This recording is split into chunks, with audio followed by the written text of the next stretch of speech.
Hello and happy St. Patrick's Day if I get this up by St. Patrick's Day. I hope you have a beautiful St. Patrick's Day. Today I want to share about my birth story because some of you were interested, and I know I was interested in reading many different types of birth stories before I gave birth so I could be prepared for birth. I'm still interested in reading about all different types of births. So many different things can happen. Before I get into this video though, I just want to be clear that I don't think that one birth is better than another birth. Like, my respect for all moms shot through the roof after I gave birth. I was like, oh my gosh, this is what moms have to go through to have a baby. I truly believe that there's no easy choice when it comes to birth. Every choice is a hard choice to make, and sometimes the choice isn't even yours to make, it's the doctor's choice to make. So whatever type of birth you had, whatever happened, all that matters is that you are alive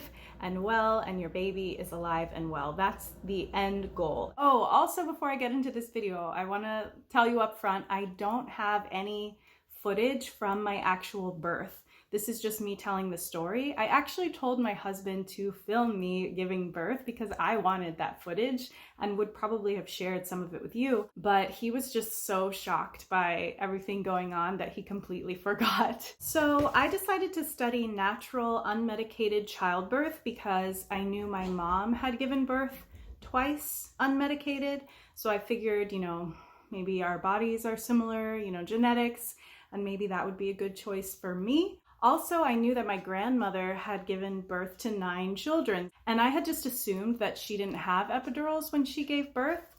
And a big reason why I wanted to study natural birth is honestly because I am terrified of the epidural needle and possible long-term side effects. But again, I want to emphasize any choice that you make regarding childbirth has pros and cons, and no choice is easy. So there's no judgment from me about childbirth. Anyway, so I talked to my doctor about possibly birthing unmedicated, and he said that he noticed the moms that were successful in doing that studied some type of method, either the hypnobirthing method or Bradley. So I chose Bradley. I read the book and I hired a doula who used to be a Bradley instructor. My doula was awesome. She brought all kinds of tips and tricks for pain management. And when I was studying the Bradley method, I understood the stages of birth, and I understood that it was going to be painful, but that the pain could be managed. And I knew myself, I know that I really love warm water. I love the ocean. I love going to the beach in Florida because the water is like bath water. So I knew I wanted to birth with a laboring tub. So my husband and I actually traveled far to birth at a hospital that allowed you to labor in a tub. The hospitals near us only had showers, and I chose to birth at a hospital because I'm a first-time mom, a high-risk advanced maternal age birth. So just in case I wanted to birth in a hospital, in case anything went wrong. And I do think every mom should birth wherever they feel most comfortable. And I love my home, but when it comes to childbirth, I knew I would be most comfortable in a hospital where there are medical professionals to take care of me if anything were to go wrong. I would be much more stressed birthing at home.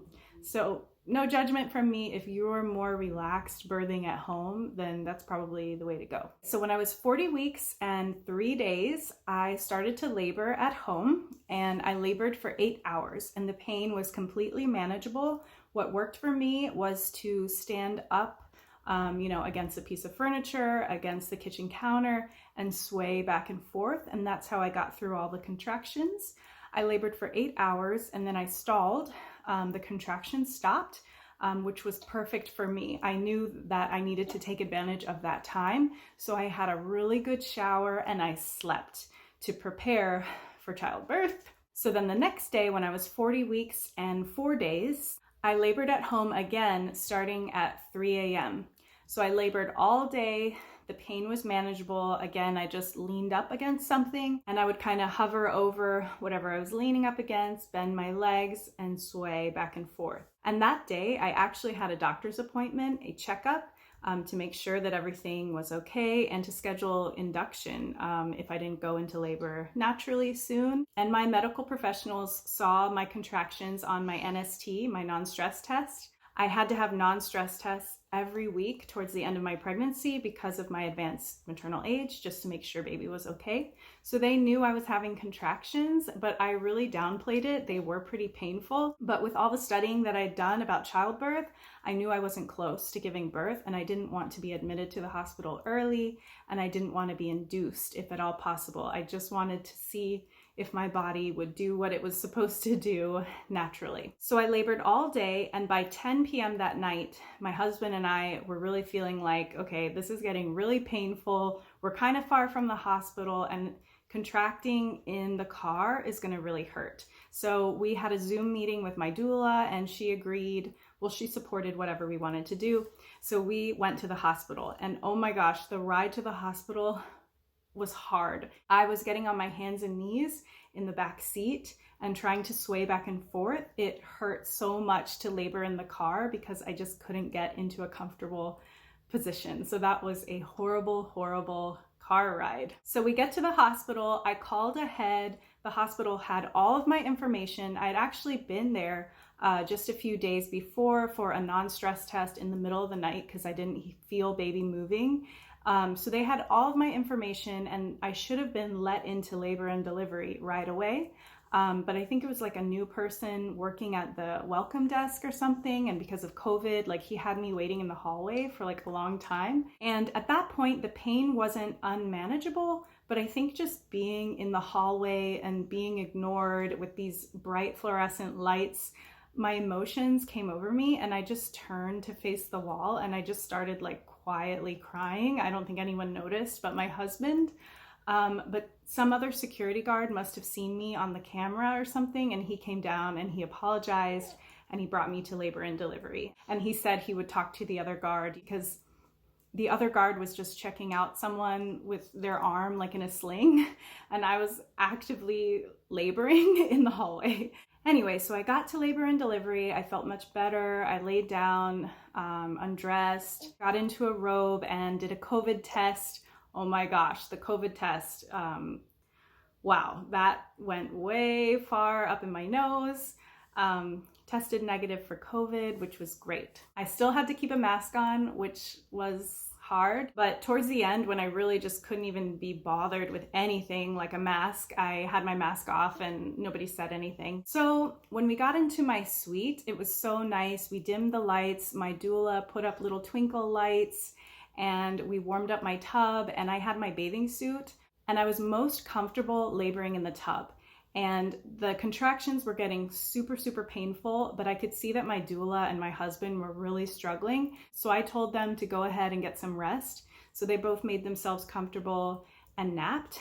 And I labored alone in the tub for a few hours, and each contraction just got more and more painful, but it was manageable, especially with the tub. I did get out of the tub, and I tried all different positions, all different techniques with my doula, but nothing really worked. And my thighs, my quads were on fire because I often would bend and sway back and forth. So all of that squatting just hurt so much. So my legs were on fire, and the contractions were getting more and more painful. So like I said, the contractions the second time started at 3 a.m. I went to the hospital at 10 p.m. I ended up laboring for 28 hours total, 28 hours straight. So I was exhausted. And towards the end, the last 4 to 5 hours were so incredibly painful. I cannot even describe how painful it was. I cannot even fully remember the pain. You know, when someone talks about a pinch, you can kind of envision how that pinch might feel.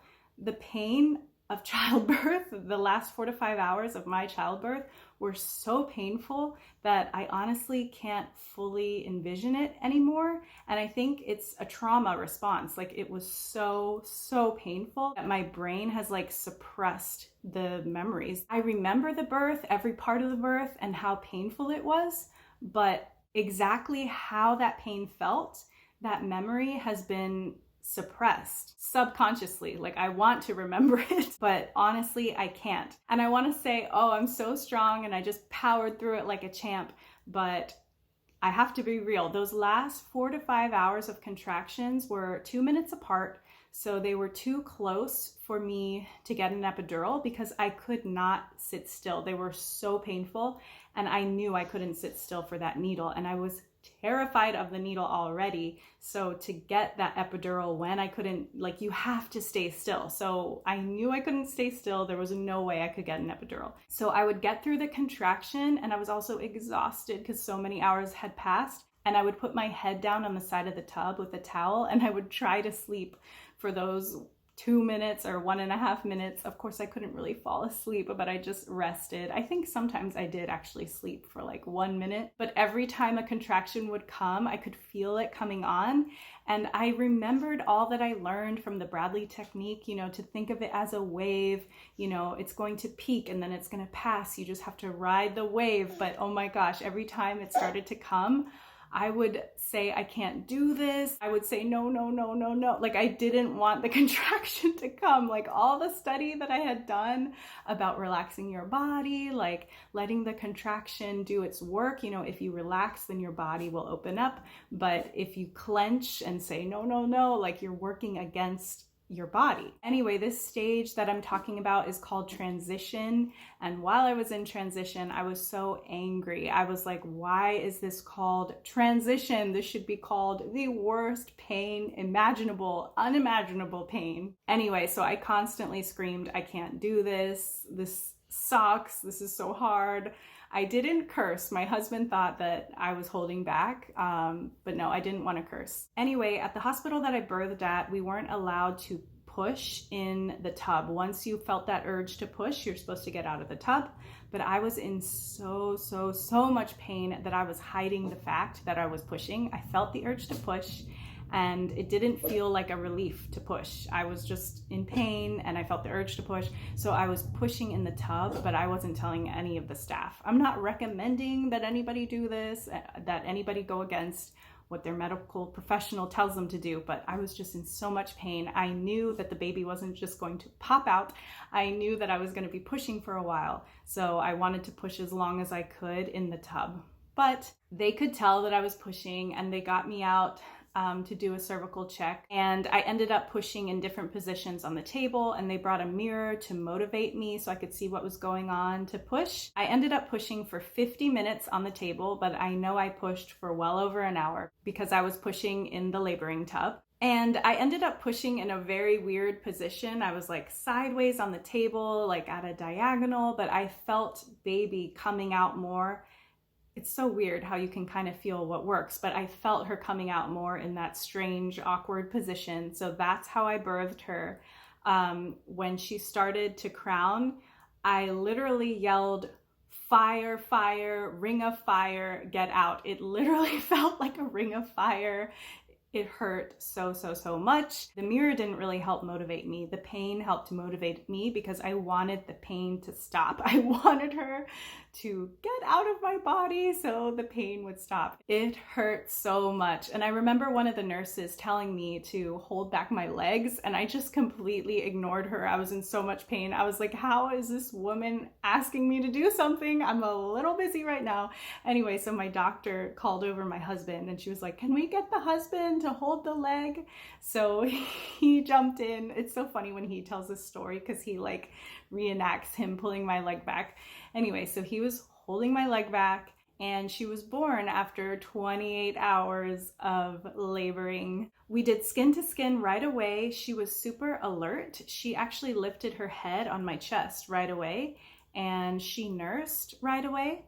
And they took her away while I was being stitched up and, checked vitals, vitamin K, all of that. And my husband got to do skin to skin. So yeah, that's my unmedicated birth story. I actually did want to try nitrous oxide because I was comfortable with that drug, but it actually wasn't available because of COVID. I don't know if I'll be blessed with another child, and I don't know what I'm going to do, if I'm going to go for a natural unmedicated birth, And then maybe I might try nitrous oxide, or maybe I'll go for the epidural. I have no idea. Honestly, I'm still terrified of the epidural needle and possible long-term side effects. So I will probably birth unmedicated again. I can't believe I'm even saying that, but that's how strong my fear is of the epidural. Also, after I gave birth, I spoke with my grandmother, and she actually had an epidural 9 times, and she did not have any problem with it. She did not have any long-term effects. So part of me was starting to think of that as an option if I were to give birth again, but I'm still so terrified of the epidural, so I don't know. And it's funny that I'm even talking about doing this again, because during those last 4 to 5 hours of laboring, I told my husband, never again, only child, which is not Catholic teaching at all. As Catholics, we're supposed to embrace pain and suffering and unite that suffering to Jesus's suffering on the cross. I am just your average everyday Catholic because I did not do that. Those last 4 to 5 hours, I was just stuck in the pain. It hurt so much. I did pray some Hail Marys with my doula. My doula is not Catholic, but she did go through the RCIA process, so maybe she will become Catholic. You know, that discernment process can be as long as you would like.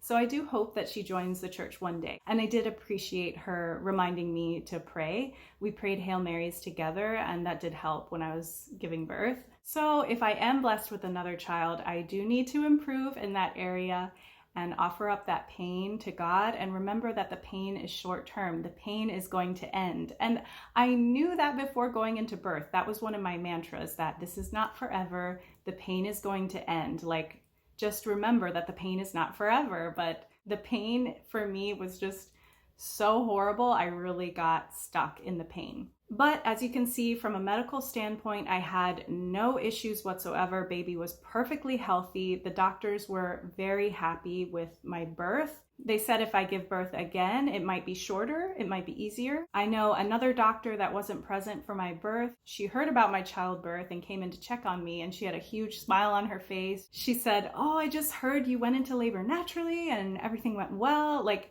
my birth was very textbook, a complication-free birth. But for me, it was very scary, painful, traumatic. I remember them wheeling me out, holding my precious little baby in the wheelchair. And I love her so much. And in that moment, my heart was just so full of love. But I did tell my husband, let's adopt, or let's just have her and give all our love to her, because that was so painful. I honestly did not want to do it again. But it really is true what they say about momnesia. I have, like I said, forgotten the actual pain, like what the pain feels like. So I think I could do it again if God were to bless me with another child. If I were to be blessed again, I would be so grateful, and I would be determined to better manage the pain by offering it up for sinners and by uniting that suffering with Christ's suffering on the cross. I hope you enjoyed this video. If you have a video or a blog about your birth story, I would actually love to watch or read it, because I'm just very interested in all the different things that can happen when you give birth. So feel free to link that below, and I'll definitely check it out. I hope you're having a beautiful day. God bless you. Bye.